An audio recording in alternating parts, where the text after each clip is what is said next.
9 साल से आप सत्ता में हैं और उससे पहले बीबीसी दिल्ली और मुंबई जैसे ऑफिसेस चल रहा है, सब कुछ ठीक था। कब एकदम से खराब लगने लगा? जब बीबीसी ने गुजरात दंगों की एक रिपोर्ट में बेनकाब कर दिया। G20 समिट हो रहा है, विश्व के नेता यहाँ आ रहे हैं, ऐसे समय पर बीबीसी के ऊपर आईटी की रेड, मतलब कि मजाक है।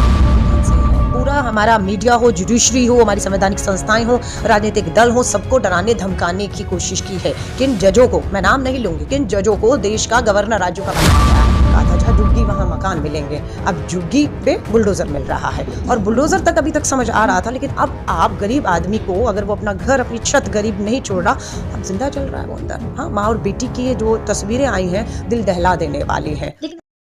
जैसे आज कंटास कसा जा रहा है, जो कानपुर देहात की घटना थी, उस पर क्या कहना चाहेंगे आप?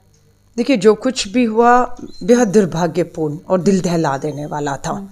गरीब की झुग्गी पर बुलडोजर चलता है, अडानी की एम्पायर के ऊपर जांच तक नहीं होती, आंच नहीं आती, और गरीब का घर, उसकी झुग्गी, क्या कहा था, जहाँ झुग्गी वहाँ मकान मिलेंगे, अब झुग्गी पे बुलडोजर मिल रहा है। और बुलडोजर तक अभी तक समझ आ रहा था, लेकिन अब आप गरीब आदमी को, अगर वो अपना घर, अपनी छत गरीब नहीं छोड़ रहा, अब जिंदा चल रहा है वो अंदर। हाँ, माँ और बेटी की ये जो तस्वीरें आई हैं, दिल दहला देने वाली हैं। लेकिन आप खुद एक महिला है, एक तरफ बीजेपी महिला सम्मान की बात करती है, लगातार महिलाओं के लिए भावुक हो जाती है। कुछ नहीं, ये सिर्फ जुमलेबाजी है, कोई महिलाओं का सम्मान नहीं है। 17 मंत्री हैं केंद्र की सरकार में, महिला मंत्री, एक की भी आवाज सुनी किसी ने? सरकार को हिलाने की, झंझोड़ने की कोशिश की हो? गरीब थे, जलकर मर गए, घर से बाहर निकालना था, है ना, लेकिन क्या फर्क पड़ता, गरीब था। 140 की आबादी। बीबीसी न्यूज की मैं बात करूं तो अब बीबीसी न्यूज पे लगातार छापे पड़ रहे हैं। क्यों पड़ रहे हैं छापे, है ना? क्योंकि बीबीसी ने प्रधानमंत्री नरेंद्र मोदी जी की जो सच्चाई है, एक डॉक्यूमेंट्री के माध्यम से सबूत और तथ्यों के साथ सामने रख दिया पूरा विश्व के। पार्ट 1 और पार्ट 2 विश्व में देखा जा रहा है, यहाँ पर डर से बैन करते हैं। बैन के बावजूद भी जब उसको लोग देखते हैं और बीबीसी उसको वापस नहीं लेता है, आईटी को भेजकर उन्हें डराने की कोशिश कर रहे हैं।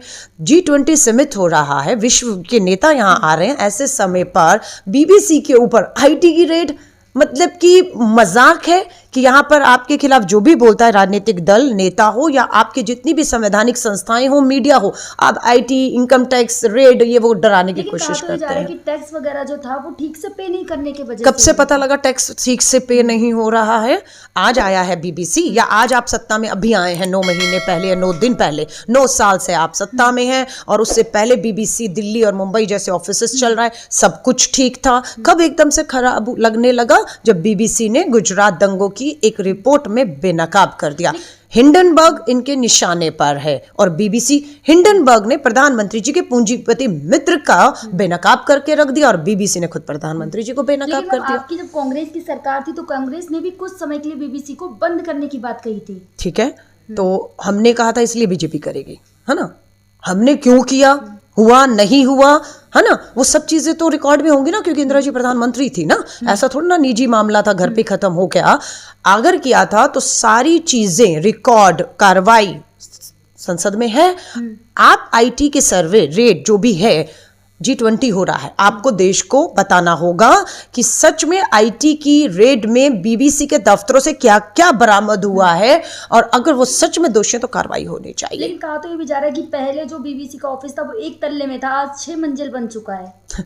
प्रधानमंत्री जी का एम्पायर देखिए, अडानी का एम्पायर देखिए, 1 लाख करोड़ जो है, कुछ लाख करोड़ से कितने लाखों करोड़ों का, विश्व में 602 नंबर के पूंजीपति मित्र 8 सालों में विश्व का नंबर 1 बन जाता है। हिंडनबर्ग के खुलासे के बाद औंधे मुंह आकर गिरता है। तो बीबीसी अगर वहां से वहां बन गया, तो आज हमारे प्रवक्ता, हमारे जो चेयरमैन है मीडिया कम्युनिकेशन, पवन खेड़ा जी ने एक सबूत तथ्य रख दिया है। अब वो कैसे बना, क्या बना, बात ये कि आपकी बीबीसी की जो डॉक्यूमेंट्री थी वो सच है या नहीं है, वो एक मसला है। बीबीसी के ऊपर क्या आईटी की रेड में सामने आता है, वो आईटी को बताना। आज मीडिया पे भी कहीं ना कहीं पाबंदी लगने जा रही है। आज नहीं है, ये पहले दिन से है। पूरा हमारा मीडिया हो, जुडिशरी हो, हमारी संवैधानिक संस्थाएं हो, राजनीतिक दल हो, सबको डराने धमकाने की कोशिश की है। किन जजों को, मैं नाम नहीं लूंगी, किन जजों को देश का गवर्नर राज्यों का बनाया गया है, उन गवर्नर्स का अब इशारा है आपका? एक इशारा नहीं करती हूँ मैं, साफ आपको मुंह पे बता रही हूँ।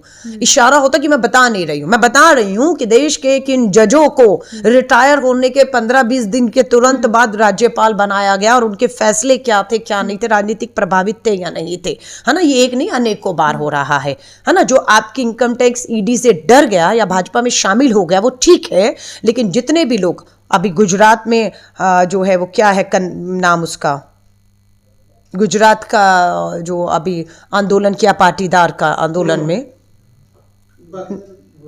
मैं नाम भूल रही हूँ, जो भी है सारे मामले खत्म हो गए जैसे भाजपा में कोई भी गया। मेरा मोटा मानना ये है कि जितने भी लोग, चाहे हम हेमंत बिस्वा असम के मुख्यमंत्री हो या कोई भी, जिनके ऊपर मामले थे जिनको जेल में होना चाहिए था, भाजपा के साथ साथ सब कुछ खत्म हो गया। लेकिन एक तरफ जहाँ ये सारी घटनाएं हो रही, वहीं दूसरी तरफ हिंदू राज्य बनाने की बात की जा रही है लगातार। नहीं, हिंदू राज बनाकर रोजगार आ रहा है, बेरोजगारी खत्म हो रही है, महिलाएं सुरक्षित हो रही हैं, देश की अर्थव्यवस्था गिरी हुई उठ रही है, रुपया गिरा हुआ उठ रहा है।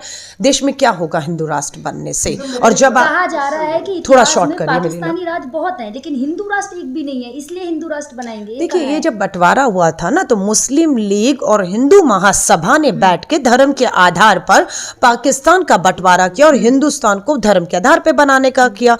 महात्मा गांधी जी ने उस समय लोगों को बोल दिया था कि पाकिस्तान धर्म के आधार पर बन सकता है, लेकिन हिंदुस्तान में हर धर्म के लोग रहेंगे और ये धर्म के आधार पे नहीं बनेगा। सबको स्वीकार हुआ, इसलिए बहुत से मुस्लिम पार्टीशन में पाकिस्तान जा सकते थे, पर उन्होंने एक धर्म निरपेक्ष देश चुना। बांग्लादेश भी जब अलग हो रहा था पाकिस्तान से, इंदिरा जी ने घुटने पर झुका रहे थे, तब भी उन्होंने एक धर्म निरपेक्ष देश हिंदुस्तान का साथ लेना जो है वो समझा। तो ये कहना हिंदू राष्ट्र बनने का, हिंदू राष्ट्र अगर आपको लगता है कि दलित को, सिख, ईसाई, मुस्लिम को उनका धर्म बदलकर या उन्हें ये मनाएं कि आपके डीएनए में हिंदू है और आप हिंदू हैं, तो ये संविधान पे हमला है। घर वापसी हिंदू को लेकर मेरा एक छोटा सा क्वेश्चन था। उत्तर बेकार प्रदेश की जो घटना आपने सुनी होगी, हाँ। वो भी हिंदू है, और दूसरी तरफ महरौली में जहाँ लगातार बुलडोजर हिंदुओं के ही घर पे चला है, तो एक विशेष समुदाय पूरा चिल्ला चिल्ला के बोलता था खतरे में, खतरे। नहीं, मुझे बताइए, जो हमारा किसान आंदोलित था वो हिंदू उसमें थे या नहीं, पूछिए। जो आज हमारा बेरोजगार युवा नौजवान उत्तराखंड में रोजगार के लिए, है ना, एग्जाम में हुई धांधली के लिए जान चाह रहा था, उस पर जो लाठीचार्ज लहूलुहान किया, वो हिंदू थे या नहीं थे?